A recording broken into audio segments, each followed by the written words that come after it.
Now wants the Directorate of Criminal Investigations compelled to reinstate his firearms license and return his seized motor vehicles. Echesa moved to court just a day after a search at his current home resulted in the confiscation of 4 vehicles.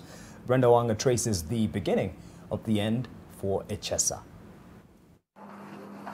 Rachid Echesa is far removed from the trappings and seeming protection that came with the occupation of a cabinet secretary position. The first accused person you want to as an ordinary Kenyan in the village, living on the street of Nairobi, is a former minister in the government. He had been grounded. That cloak of protection first coming into play when he was plucked from grassroots politics in Kakamega Rachid Echesa Mohammed to a seat at the table in the country's executive.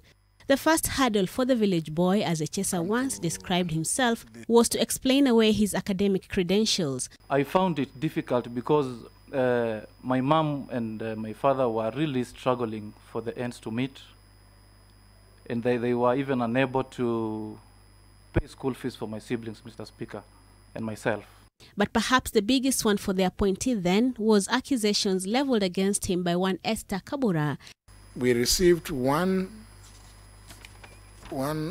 affidavit sworn by one Esther Kabura of Kabura, a widow, had complained that Echesa had tricked her into surrendering 3 high-end vehicles to him in the aftermath of her husband Patrick Akifuma's death in 2016. On that petition, Mr. Speaker,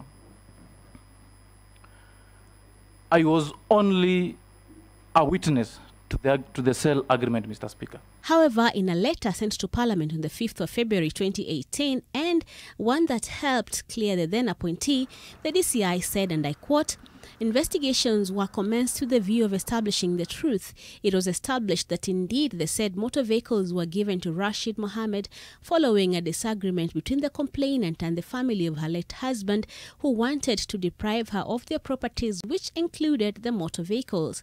On the strength of that clearance, the most unlikely candidate for cabinet was approved.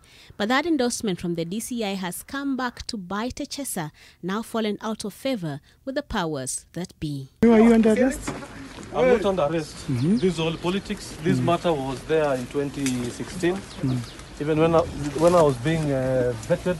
The saying that when it rains, it pours couldn't ring more true for the former boxer turned politician. And now, Rachid Echesa will have to dig deep into that bag of tricks as he tries to punch his way out of the current predicaments he finds himself in. Brenda Wanga, NTV, Nairobi.